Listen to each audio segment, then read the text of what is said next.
Hoje vamos falar sobre um assunto um pouco delicado nesses últimos dias, que deu ali uma leve dividida entre os fãs de One Piece. Eu estou falando da Quinta Marcha. Foi um poder tirado do nada? Ou será que o Oda é um gênio mesmo? Bom, vem comigo que eu vou falar tudo sobre os pontos fracos e negativos desse novo poder. Fala pessoal, tudo bom com vocês? Eu me chamo Célio, sejam muito bem-vindos a mais um vídeo aqui do nosso canal Santos TK. E galera, vamos falar aqui sobre sobre o nosso querido Gear 5, né? Nosso querido Luffy Nika. E sobre a sua aparição tanto no mangá quanto no anime. Será que foi uma aparição assim do nada ou será que foi bem construído pelo Oda? Bom, vamos discutir um pouco isso neste vídeo. Mas antes de começar, galera, falar mais sobre, não se esqueça de deixar o seu like. O seu like é muito importante para o canal. Sua inscrição também para você não perder mais nenhum vídeo de One Piece ou de animes ou de alguma coisa da cultura pop, que eu trago vídeo aqui todas as semanas. Então eu conto com o seu apoio, sua inscrição e o seu like. O Gear 5 apareceu no mangá pela primeira vez no fim do capítulo 1043 e no capítulo 1044 e diante. E desde então criou-se um hype enorme para a sua aparição no anime. E agora no episódio 1071 ele finalmente apareceu e agora sim pessoas que leram o mangá ou não, né, podem ter uma boa discussão em relação a essa nova forma do chapéu de palha. Bom galera, eu acredito que até metade do One Piece, metade do que nós vemos hoje, né, um pouquinho antes, na metade, nós não tínhamos nenhum tipo de suspeita sobre a fruta do Luffy, certo? Beleza. Afinal, ela era o que? A Gomu Gomu no Mi, a fruta da borracha que transformou o Luffy em um homem borracha. Até aí tranquilo, né? Pelo menos eu nunca suspeitei de nada, não sei vocês.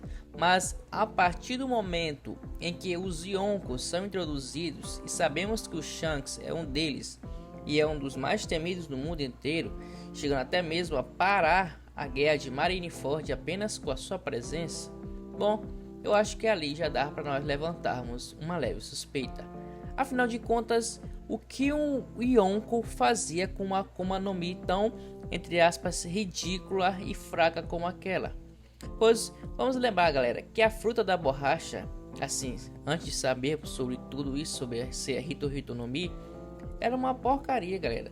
Porque o Luffy conseguiu tirar um proveito, conseguiu tirar ali ouro da cartola. Não foi Koei não, ele tirou o ouro da cartola. Porque ele conseguiu tirar um proveito dela através da imaginação dele. Vamos lembrar disso. A imaginação do Luffy fez com que ele conseguisse usar aí a sua fruta de uma forma muito boa. Pois digamos aqui que um cara sem essa cabeça doida, sem essa imaginação que o Luffy tem, comece a Gomu Gomu no Mi. Você acha que ele conseguiria criar essas habilidades e técnicas que o Luffy criou? Por exemplo, a própria segunda marcha, o Luffy criou apenas por tentar imitar o pessoal da CP9 ali no arco de Enies Lobby. Depois, com muita criatividade, ele criou as outras marchas, a terceira, né, que vai imitar os gigantes, e a quarta também, ali, já do treinamento com o Rayleigh. Então, foi graças a essa sua incrível habilidade, assim, habilidade não, sua incrível imaginação, que ele conseguiu ali tirar um proveito muito bom dessa fruta aí que podemos dizer que é muito meio que fraca, né? Então, bem aí já podemos ter uma suspeita. Porém, o Oda nunca levou a obra por esse caminho da gente querer saber mais sobre a fruta, né? Porque ele sempre levou para o outro lado, porque nós sempre estávamos vendo outras situações na obra e assim deixamos quieto. Mas vamos falar aqui um pouco sobre a Gomu Gomu no Mi, ou Hito no Mi, como você quiser falar, né? Se nós formos prestar atenção no que a fruta disponibiliza para o Luffy, nada menos do que a fruta, né? Que já dá aquela própria liberdade para o usuário fazer praticamente o que quiser. O que pode limitar o usuário provavelmente seja a sua criatividade. E como eu falei antes, o Luffy sabe usar muito bem ela para tirar o melhor da sua Akuma no Mi. Então nessa questão eu acredito que faça o sentido o despertar, né, do usuário ter uma liberdade maior para fazer o que sua imaginação quiser, entre aspas, né, quiser entre aspas. E o Luffy sempre soube usar bem a imaginação dele. Tem um ponto que algumas pessoas defendem que digam, mas eu nunca vi uma borracha inflar. Sempre esteve lá nos nossos olhos esses poderes do Luffy que inflar o próprio corpo e tal, mas não, galera, existem sim borrachas que são feitas para poder inflar, tá certo? Então essa teoria, esse conceito aí não tem nada a ver, tá bom? Acaba bem aí. Outra coisa é que a famosa cena Skypiea do Luffy dançando ali já era um sinal do Nika. E galera, sinceramente, eu acho que quem acredita nisso é maluco, tá certo? Todo respeito, porque galera, aquilo ali é uma dança normal. Eu acredito que não tem nada a ver isso, tá bom? E eu acredito que o Oda nem tinha criado o Nika e nem sabia a forma dele, e já para ter ali em um arco como Skypiea anos atrás, o Oda poderia sim já ter uma ideia, né? Tipo, em mente de transformar o Luffy em algo maior e tal, mas já ter o Nika ali já meio que feito com a forma como ele seria, para deixar ali naquele coisa, para depois aparecer uma cena dele pulando na lua, porque é parecido. Galera, nada menos nada mais do que o Luffy sendo o Luffy, com o corpo mais caricato ali, ele dançando como sempre fez, só que ali deu aquela ênfase maior porque as pessoas foram procurar na internet, porque parece com aquela cena dele pulando na lua e tudo mais. Então acredito que isso não tem nada a ver, acho que isso já é forçar demais. O Nika, agora vamos partir aqui para a parte do Nika aqui, ele foi mencionado. O Nika, ele foi mencionado pela primeira vez apenas em Onigashima, em uma fala ali do vovô com Jinbe, que eu vou falar dele ainda mais nesse vídeo. Então foi mencionado ali apenas algo, e depois eu vou mencionar de novo na luta contra o Rose, né, o antigo cara da CP9, que fala que o Shanks roubou a fruta dele e do governo. Depois disso vemos a preocupação do governo em capturar o Luffy por conta da fruta dele, sendo que o governo nunca mencionou nada sobre o Luffy ou teve algo em relação a Luffy, a não ser que ele é um pirata que está ganhando fama, então vamos acabar logo com ele. Ele atirou fogo contra a nossa bandeira, então ele declarou guerra contra nós. Então aí sim ele ganhou um pouquinho mais de atenção do pessoal do governo, porém nunca foi mencionado nada em relação à fruta dele. Bom, é aí que a gente se engana, meus amigos. Vamos falar aqui rapidamente do Joy Boy para podermos ir para outra parte que eu quero levar esse vídeo. Joy Boy é um título de grande significado histórico. Nós ainda não sabemos como exatamente se obtém esse título, porém as pessoas olham para indivíduos com aspirações de mudar o mundo como seu próximo portador. Ou seja, pessoas que querem mudar o mundo é meio que o portador do Joy Boy, talvez possa ser. É basicamente isso, nós não sabemos ainda direito sobre isso. Ele é mencionado pela primeira vez lá no arco dos Homens Peixes, que a Robin lê em um poneglypho lá.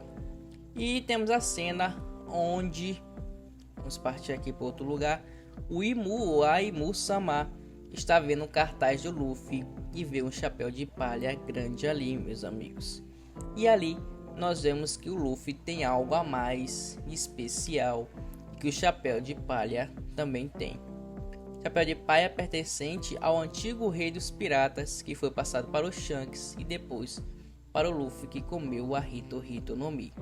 Então ali nós já poderemos saber que o próprio Musama já poderia ter um interesse no Luffy, e logo o governo também teria. Você pode dizer que a fala dos Goroseis foi atrasada, foi explicada apenas ali já quando o Luffy se transformou, porém eu acho que faz sentido para poder juntar junto com o plot twist ali, né? Então eu acho que faz sentido. Porém, o Oda soube deixar tudo isso só nas entrelinhas e fazer a gente tirar nossa atenção de tudo isso. E o próprio Shanks sentar ali com os Gorosei e ter uma conversa sobre um certo pirata torna isso tudo ainda mais suspeito. Pois nós não sabemos qual foi a conversa que eles tiveram, mas depois de um tempo o governo mundial começou a criar ainda mais interesse sobre o Luffy. Afinal, é como se o Shanks tivesse dito que o Luffy que tinha comido a fruta da borracha. Porque, galera, até aquele momento eles não falavam nada sobre essa fruta do Luffy. E depois, um pouco dessa conversa do Shanks foi que tem um pouco mais de discussão em relação a isso. Então, será que o Shanks falou que essa fruta tinha sido comida pelo Luffy? E aí sim o governo começou a querer ter mais atenção? Bom, aí só depois no futuro para nós sabermos como é que foi essa conversa. Agora, galera, como é que eu acho que poderia ter sido mais trabalhado isso, né? Lembrando, eu sou merda, tá? Eu não estou querendo dizer como o Oda deve escrever o One Piece, como ele deve escrever o mangá dele. Mas vamos imaginar aqui, na própria Ilha dos Homens Peixe, o Jinbe ou alguma outra galera ali fala sobre o Guerreiro da Libertação, ou mesmo o nome Nika, né? Ou eles mencionam até mesmo o nome do Nika, de dele ser um deus guerreiro da libertação. Aí sim eu acredito que não haveria tantas controvérsias entre o pessoal hoje em dia.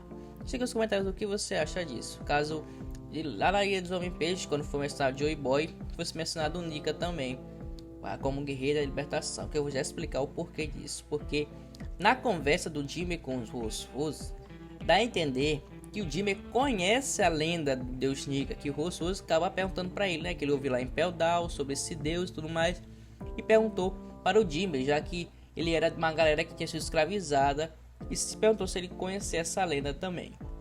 E o Jinbe acaba ficando ali dizendo, não fale coisas com que você não deve intrometer, mas é algo assim que ele fala, não é muito bem a fala do Jinbe, mas nos dá a entender que o Jinbe sabia sobre essa lenda, e já imaginou, né, que aquela marca no peito deles, né, dos homens peixe, que tem aquele sol, fosse por conta do Nika, e eles tivessem dito isso lá no arco dos homens peixe, tipo, nossa marca aqui simboliza a lenda que nós conhecemos, que nós nos agarramos, né, ao deus guerreiro da libertação Nika, que é o deus do sol e tudo mais. Então essa marca aqui nós nos marcamos para representar sobre esse nosso deus aí que nós acreditávamos. Aí sim, galera, eu acredito que ao Luffy despertar, que seria ainda mais cativante e mais emocionante para nós, né? Porque o que eu acredito que deixa as pessoas mais, digamos, decepcionadas é que, tipo, o Oda, ele sempre deixa as pontas soltas bem antes de revelá-las, né, pra gente. Tipo, você deixa uma ponta solta aqui em um arco e 2, 3, 4, 5 arcos depois ele vai costurar essa ponta de novo, trazer e tudo mais. E aqui foi muito rápido, galera. Em Onigashima foi mencionado, e em Onigashima mesmo aconteceu isso, entendeu? Eu acredito que para a dimensão que foi, que é essa transformação, para a dimensão que é esse plot, eu acredito que o Oda fez muito rápido. Aí sim eu acredito que a galera que fala isso tem razão. Se ele tivesse construído um pouco mais e dado mais algumas pistas antes, aí sim. Outra coisa, galera, que nós devemos lembrar que o Luffy é especial, é que o Luffy consegue ouvir. Ele é uma das poucas pessoas, né? Eu acho que ele e o Roger, assim, a galera que era, digamos, normal, sem ser de família, assim como o Oden e o próprio Momonosuke, que consegue ouvir os Zunisha e monstros do mar, né? Os reis do mares, que o Luffy consegue ouvir. Então, desde daí nós já vemos que ele é especial. Será se ele consegue ouvir por conta da fruta dele? Bom, aí nós já não sabemos, né? Então, é uma coisa assim que é muito complicado em One Piece. Ou então, quer dizer, ou então talvez já desde quando ele nasceu, ele já poderia ser, digamos, para ser o Joy Boy, entre aspas, e a fruta foi em busca dele, né? Já que ele seria o Joy Boy, então a fruta foi em busca dele, como a Zoan tem vontade própria, a fruta foi em busca dele. Então, talvez tenha tudo isso também, porque One Piece é sobre ter essas loucuras aí que nós não conseguimos explicar. Isso acontece, tá certo? Bom, galera, mas qual a minha opinião sobre isso? Eu acredito que sim, foi muito legal. Eu não acho que foi me poder tirar do cu, vou tirar do nada. Que o Oda veio ali dando mais explicadinha, falando sobre o Joy Boy, falando sobre algumas coisas assim. Só que ele só deixava entre as entrelinhas. Ele foi mostrando a importância que o governo mundial foi tendo pelo Luffy, apesar do ao decorrer do tempo. Por aquela cena do Imusama com o cartaz dele, aquele chapéu grande. Então, acredito que todas essas coisas que vão acontecendo vai dar uma importância a mais para o Luffy. E aí sim nós sabemos o que aconteceu. Foi muito rápido, acredito que também foi, eu acho que foi muito rápido, tá certo? Para ele mostrar isso. Mas mesmo assim eu gostei e gosto muito do poder do Luffy e Nika. Agora, galera, nos comentários o que você acha disso, o que você acha dessa transformação, o que eu falei aqui, se você concorda ou não, né? Qual a sua opinião sobre esse poder? Eu conto com o seu apoio, com a sua inscrição e o seu comentário aqui. Então, até o próximo vídeo e eu fui.